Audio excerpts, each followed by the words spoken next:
क्या कुछ है वॉर जोन के अपडेट। सीरिया में सत्ता पलट के बाद क्या कुछ हुई है तब्दीली। इसके अलावा सीरिया में असद के पतन के बाद क्या जॉर्डन में भी विद्रोह का खतरा मंडराने लगा है। साथ ही साथ जानेंगे क्या कुछ अपडेट सीरिया से है सत्ता परिवर्तन के बाद। इधर रूस में बैठकर असद अपनी नाराजगी क्यों दिखा रहे हैं, और तुर्की तो बड़ा चालाक निकला। लेकिन एक बड़ा सवाल यह रहेगा कि क्या एर्दोआन यानी तुर्की अब जो मुस्लिम कंट्रीज हैं उनका नया मसीहा बनकर निकल आया है, नया खलीफा बनकर उभर रहा है।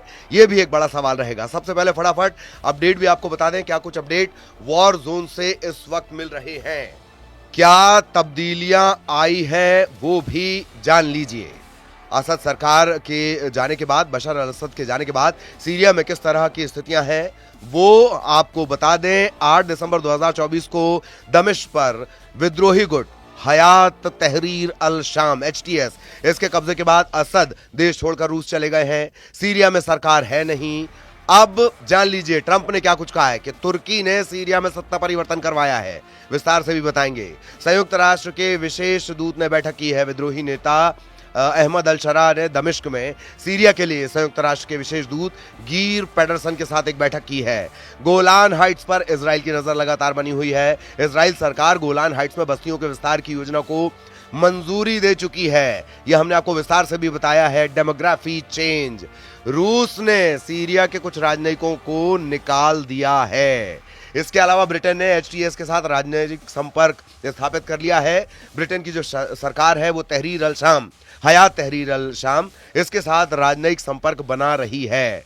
इसके साथ ही सीरिया संकट का जो असर है वो हिजबुल्लाह पर भी है। हिजबुल्लाह के नेता नईम कासिम मान रहे हैं कि सीरिया में जो संघर्ष हुआ उसका असर उस मार्ग पर पड़ा है जिसके जरिए उनके हथियार पहुंचा करते थे।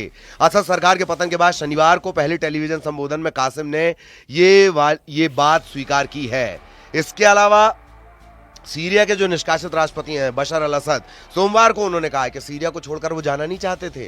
देश छोड़ने की कोई योजना नहीं थी, वो लड़ना चाहते थे, लेकिन रूस ने उन्हें वहां से निकाल लिया।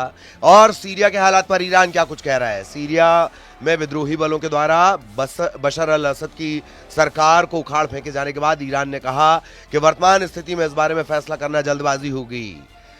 ईरान जोर दे रहा है कि तेहरान की चिंता केवल सीरिया या ईरान की नहीं है बल्कि पूरे इलाके की स्थिरता और सुरक्षा को लेकर है। इधर संयुक्त राष्ट्र ने सैन्य अभियान रोकने की अपील की है। इजराइल के सैन्य अभियान बंद होने चाहिए। उन्होंने यह भी कहा कि मध्य पूर्व में सभी संघर्षों को तत्काल रोकने की जरूरत है। गिर पेडरसन ने एक प्रेस कॉन्फ्रेंस में यह बात कही है कि बहुत परेशान करने वाली बात है कि सीरियाई इलाके में इजरायली गतिविधियों और बमबारी को लगातार देख रहे हैं, रोकने की जरूरत है।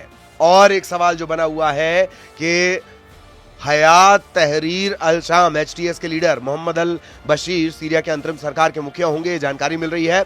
इससे पहले उन्होंने सीरिया के इदलिब राज्य में HTS की सरकार का नेतृत्व किया था।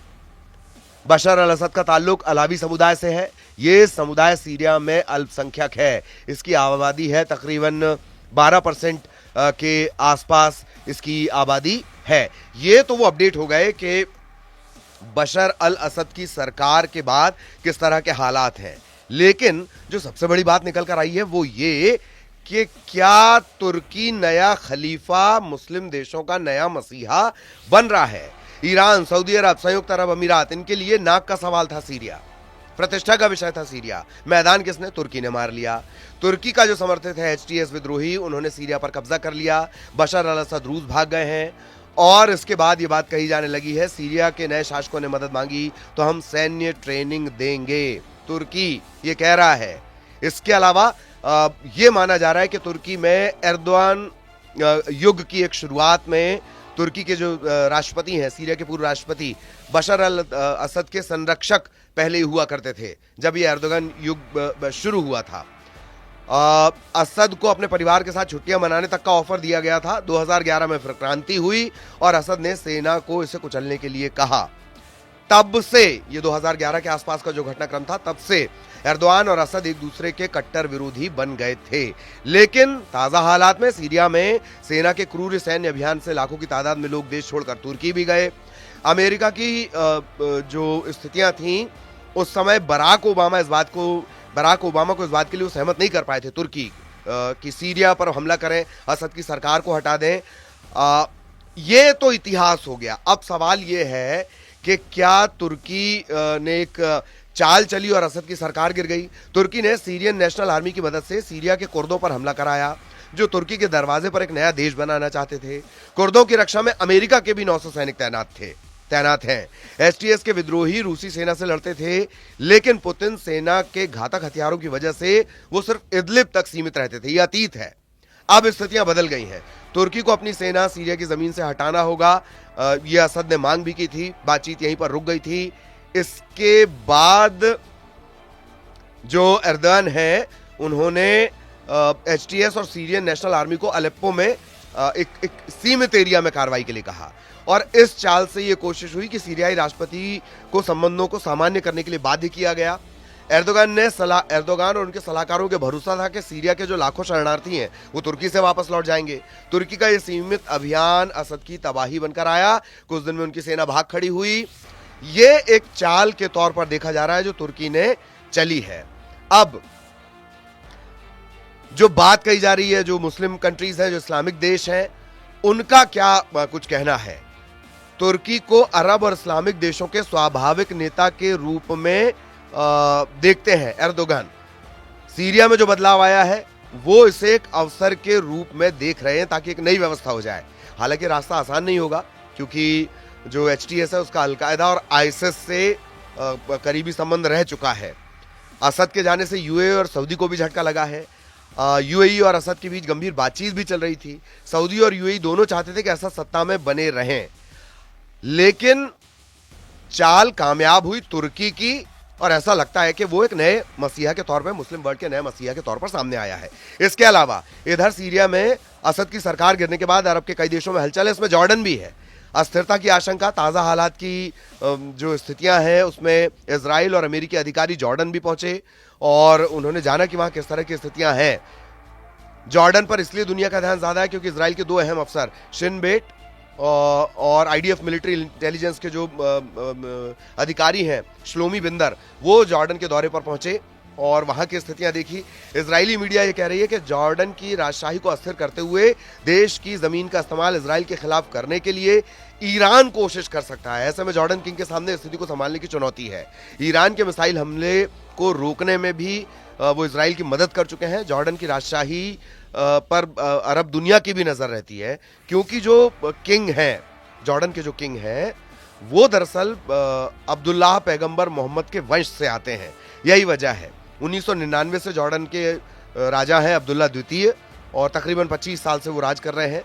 1999 से ही ये सिलसिला चला आ रहा है। अपने पिता के बाद हुसैन देश के शासक बने थे, और कुछ हफ्ते पहले ही उन्होंने अपने बड़े बेटे अब्दुल्लाह को अपना वारिस बनाया है।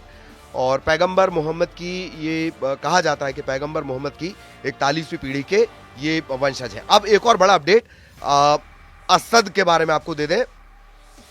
ये रूस में बैठे हुए हैं, लेकिन नाराजगी दरअसल ये अपनी जाहिर कर रहे हैं, वहीं पर बैठकर जाहिर कर रहे हैं कि वो चाहते थे कि वो लड़ें, अपने देश में ही रहें, लेकिन रूस ने वहां से उन्हें निकलवा लिया। और यही वजह है कि अब वो अपनी नाराजगी और जो विद्रोही गुट है उनके खिलाफ लगातार बाहर से, यानी रशिया से, वो अपनी भड़ास एक तरह से निकाल रहे हैं। दमिश्क पर विद्रोहियों के कब्जे के बाद रूस की मदद से वो देश छोड़कर भागे थे। अब वो कह रहे हैं कि नहीं, मैं भागना नहीं चाह रहा था, वो तो दरअसल लड़ाई रखना चाह रहे थे। बेस कैंप पर हमले के बाद उन्होंने देश छोड़ दिया था। अब वो ये कह रहे हैं कि नहीं, वो वहीं रहना चाहते थे, मुकाबला करना चाहते थे, लेकिन ऐसा नहीं हुआ। तो ये पूरे सीरिया और सीरिया से जुड़ा हुआ अपडेट हमने आपको बताया। एक बड़ा सवाल यही कि क्या तुर्की, जिन्हें एर्दोगन भी कुछ लोग कहते हैं, एर्दोआन भी कहते हैं, तुर्की के जो मुखिया हैं, क्या वो मुस्लिम देशों के नए मसीहा के तौर पर उभरना चाहते हैं? ये अरब कंट्रीज का या मुस्लिम वर्ल्ड कंट्रीज का, इस्लामिक कंट्रीज का नया टेंशन है, जो चाहते थे कि सीरिया में बशर अल असद की सरकार रहे, लेकिन तुर्की की चाल से सीरिया में हो गया तख्ता पलट। तो ये वो तमाम अपडेट्स हैं जो इस वक्त वॉर जोन से मिल रहे हैं।